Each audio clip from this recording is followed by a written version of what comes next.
Assalamualaikum warahmatullahi wabarakatuh.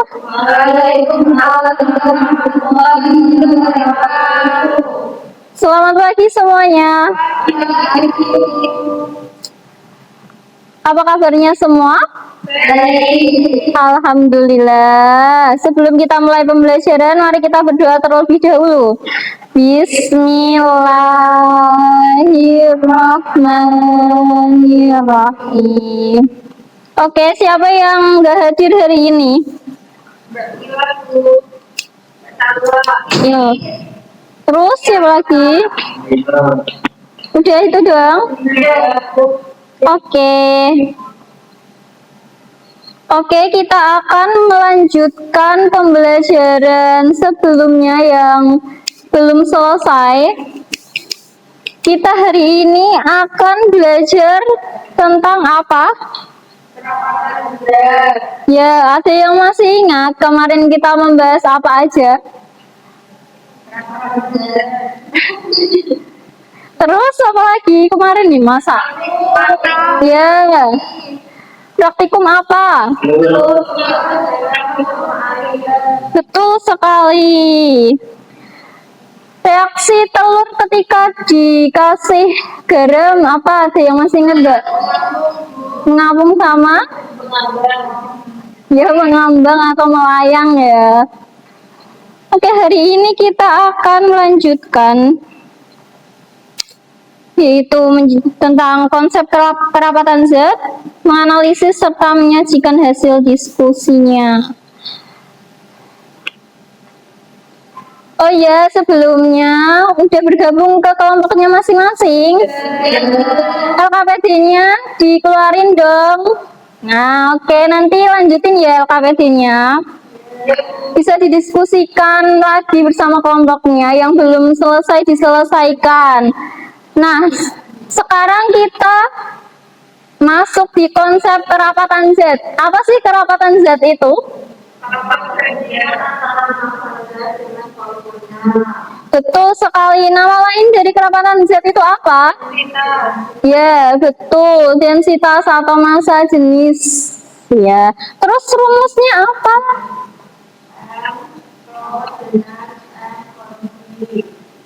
Ya, betul. Rho sama dengan M per V ya. Rho di mana massa jenis atau kerapatan zat, di mana massa itu dibagi volumenya. Bagus sekali. Selanjutnya ada hubungan antara kerapatan benda dengan kerapatan zat cair. Siapa yang mau membaca ini? Oke, Kak Rofi, bisa dibaca. Masa jenis benda itu lebih besar dari masa jenis air, artinya benda itu tenggelam. Masa jenis benda sama dengan masa jenis air, artinya benda tersebut melayang, dan masa jenis benda lebih kecil daripada masa jenis air, artinya benda tersebut mengapung. Beri aplaus kepada Kak Rofi teman-teman karena sudah membacanya. Masa jenis benda, kalau bendanya itu lebih besar dari masa jenis air, bendanya dia akan tenggelam. Sedangkan kalau melayang, masa jenis benda sama dengan masa jenis airnya. Nah, yang terakhir kalau benda itu mengapung, masa jenis bendanya lebih kecil dari masa jenis airnya. Nah, ini bisa dilihat contoh benda kalau di dalam air, kalau melayang, tenggelam, terapung, bisa dilihat ini, tenggelam ya, tenggelam itu berarti di paling bawah, terapung di paling atas. Kalau melayang di tengah-tengah. Baik, bagus sekali. Udah pada belajar semuanya? Oke, apakah LKPD-nya udah selesai? Apa itu? Coba LKPD-nya bisa dihubungkan dengan konsep kerapatan ini.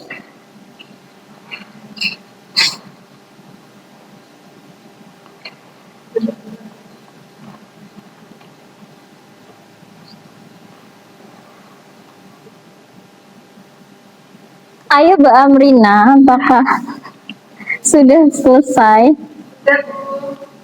Yang lain belum? Belum. Belum, ada yang belum, kita tungguin ya. Dihubungkan dengan konsep kerapatan tadi yang saya jelaskan loh. Nanti kalau sudah perwakilan maju satu kelompok ya.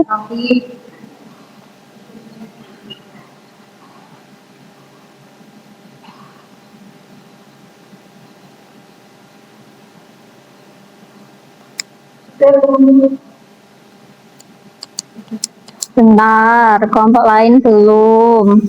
Kalau ada yang mau ditanyakan boleh. Ini berapa, Bu? Apa? Oh, ini coba dilihat lagi sama tadi konsep kerapatannya ya. Baik, Bu. Mbak Biasa ada yang ditanyakan? Tidak ada. Udah semuanya kan?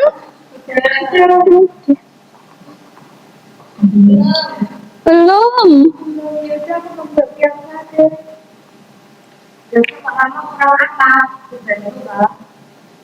Katanya sudah. Sudah.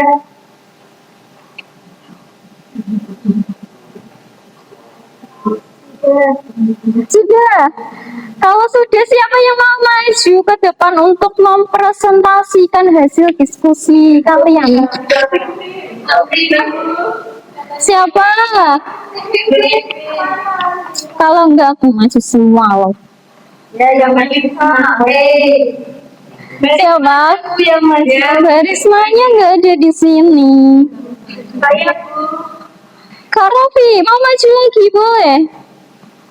Dapat nilai 100 plus kalau maju. Oke, bisa disampaikan hasilmu? Oke.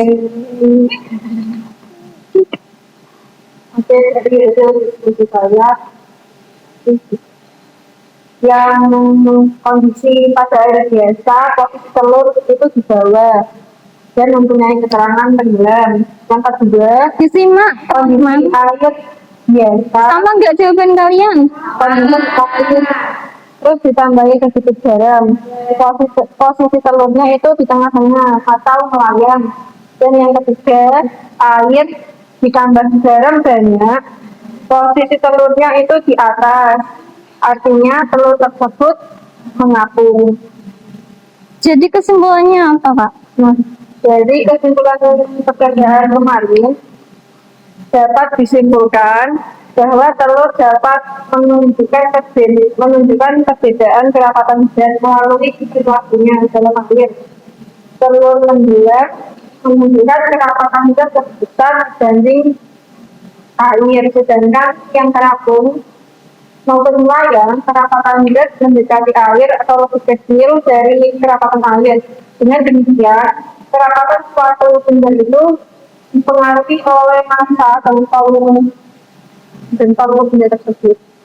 Bagus sekali. Apakah jawabannya sama kalian kelompok lain? Oke. Bisa kembali ke tempat duduknya, Kak Rofi. Beri aplos dong sama temannya yang udah maju.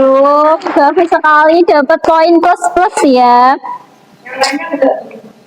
Kamu nggak maju kok. Jadi hari ini kita belajar apa? Belajar kerapatan zat dan hubungan antara kerapatan zat dan kerapatan zat air. Kita evaluasi, ada yang salah enggak? Salah enggak, Bu? Iya kah? Betul. Ini Tadi dicocokkan sama proses jawabannya Mbak Rofi. ini tuh kurang lengkap. Oh iya, benar tak gantinya. Nah, iya nggak apa-apa. Oke, bisa dikumpulkan LKPD-nya. Kalau udah benar semua.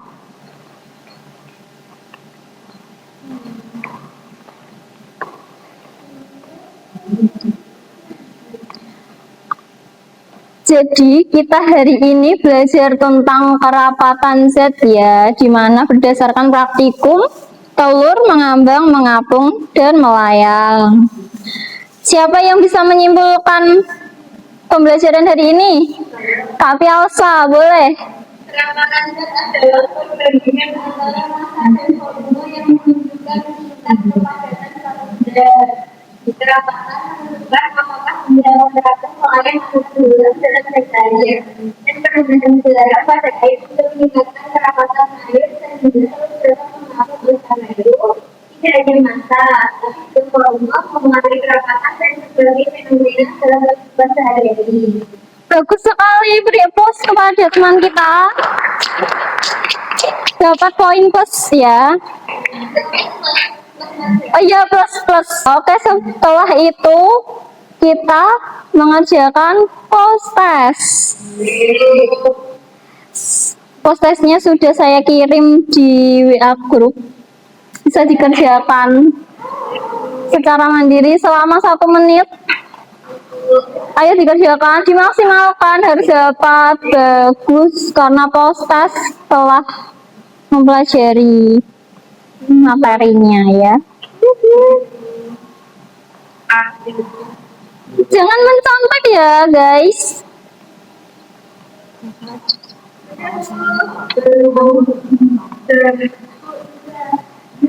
Sudah dikirim semuanya? Beneran?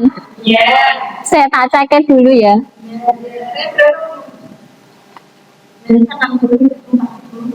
Oh, berarti gak belajar kamu.